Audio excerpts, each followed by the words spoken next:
First off, congrats to Texas. That was a heck of a college basketball game. When you lose a one possession game, it hurts. Losing always hurts, but when you lose like that, it stings in a really serious way. Um, First thing, I was proud of kind of how we kept fighting all night. Didn't think didn't think we were engaged early defensively. We certainly had a ton of trouble with Disu and Asmus in the high ball screen, and they kind of kept going to it over and over again. And thought the one guy that we found that could defend in it was Jamil. That's honestly why he was playing so much. When we kind of found that he could defend in it, then he kind of finds his way on the other end, scoring on the box, which was good to see him come alive because we've been seeing that since the summer. I think it was helpful for his confidence.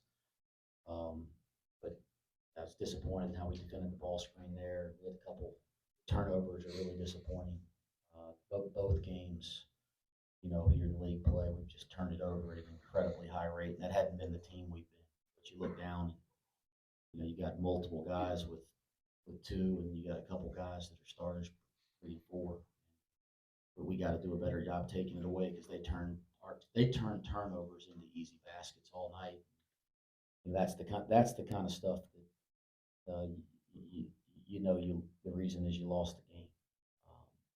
What I don't want to hear about is free throw shooting.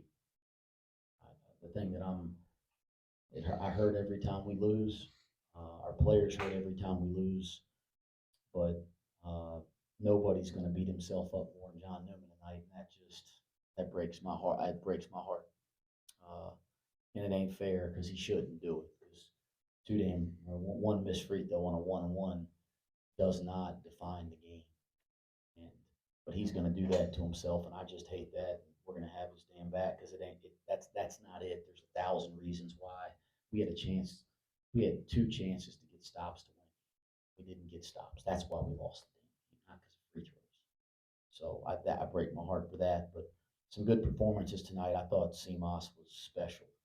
I thought he was special. And he made big time plays down the stretch when our team needed him. And that's what big time players do. And we've known that about him for a long time. He's been battling a bunch of injuries all fall, a bunch of crazy stuff, but he was special. It was good to see Jamil come alive.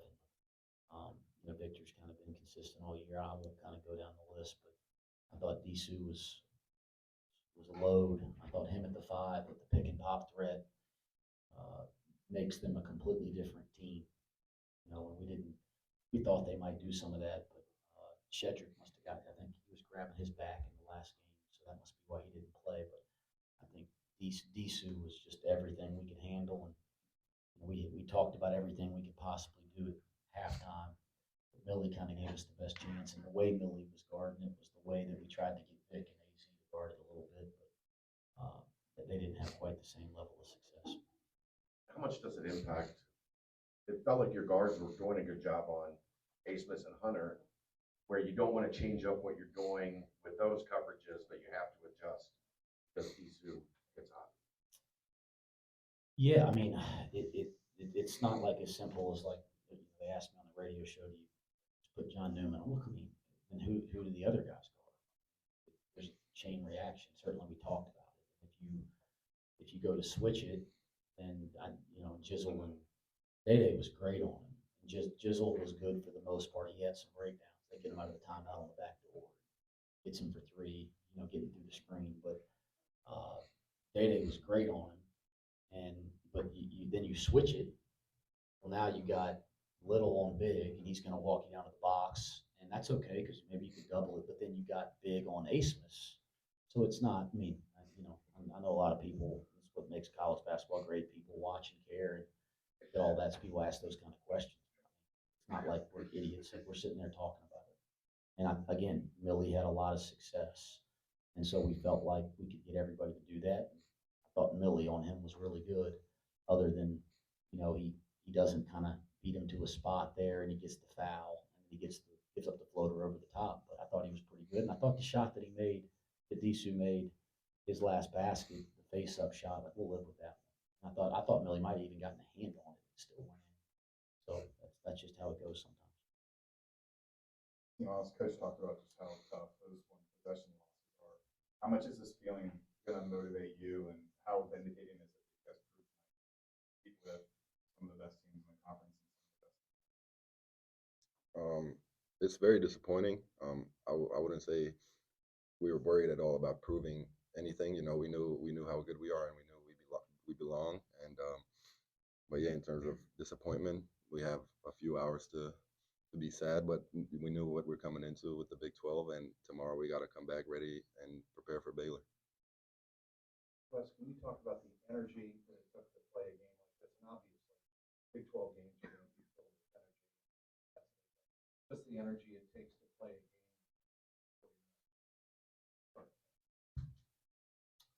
Yeah, I mean, this playing the best basketball league in America, it's going to take an elite effort,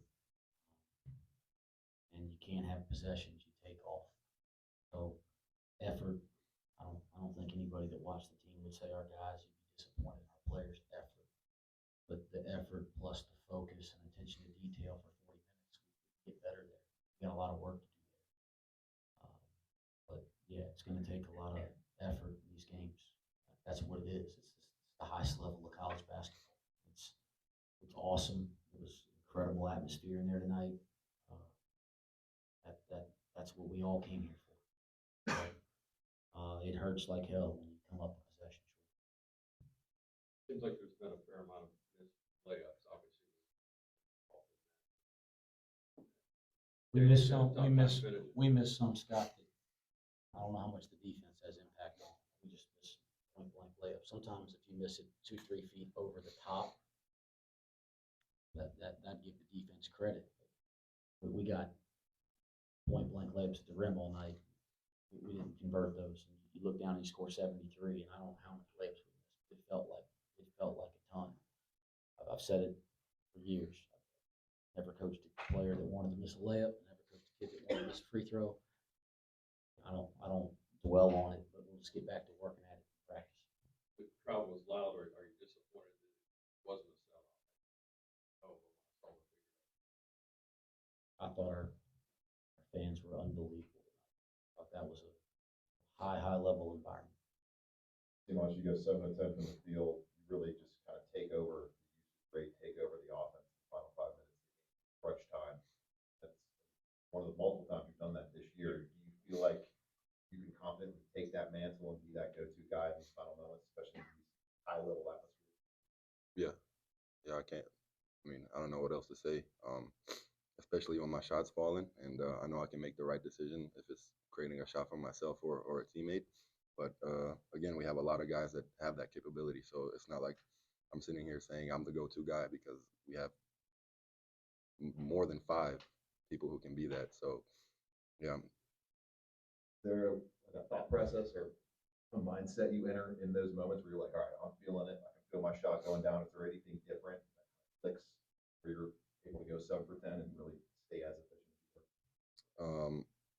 Not consciously, like it's not like I'm thinking about something specifically, but I guess in those moments, like sometimes maybe we're not running a play, or it's just, you have to go get a bucket, and that's just the bigger difference, that you're not trying to execute a set, you're just playing one-on-one and trying to make a play. How many times have you practiced that ISO back down that you're able to hit? Not that much. Got time for 2 more. Wes, did you get a good look at the last shot? Whether or not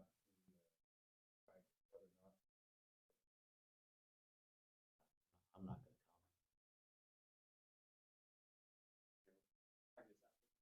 comment. As that final sequence played out, what's the thought process for you in not using timeout, letting it play out? Yeah, good question. It's like when you give up a basket late in a tie game or a one possession game. It's a coaching strategy question. Do you get it out quick before the defense is set, or do you call timeout, let the defense set, and get exactly what you want? My experience, or what my opinion as a coach, if I was at a coaching clinic, I'd tell you there's no right answer. What's the best thing for your team? And in that situation, and we work on running and getting it out quick every day. We work on getting it out quick and running, and we've worked on that situation in practice. And we've told the guys, if you get scored on late in a one possession game, get it out quick, and let's see if we can get something good before the defense gets set. We didn't get it out as quick as I would like, but we practiced that, defined that to our team. There's no anybody could say you should do this. That's BS. There's no right answer. The answer I tell you as a coach is, did you worked on it with your team? Check. And is it consistent with your style of play? Check. Listen. I didn't think we got the greatest look. I would have liked us. They did a nice job of stopping the break around half court, but this guy gets a clean look at the basket to win the game. I mean, I think given the scenario, we all would have taken that. I thought the foul on their last possession because you had one to give. Yeah, but that's tough. That's tough to signal in, right? Yeah. That's tough to signal in, and then you're really worried about fouling in a shooting situation or whipping a guy. Now we work on fouling in other situations and giving situations, but I think that's pretty tough. I had that timeout. If I didn't have to burn it on the out of bounds play on the side out, we might have called timeout before the free throw and talked through that with the team. But I had to burn it to get it in, and then you don't want to burn the last one. So certainly these are, like you guys, I know that this is what y'all do for a living. But I'll tell y'all, we're not always going to be right, but we think through it and we work at it. So we're going to have a reason for why we do everything. We're never going to just fumble as a staff.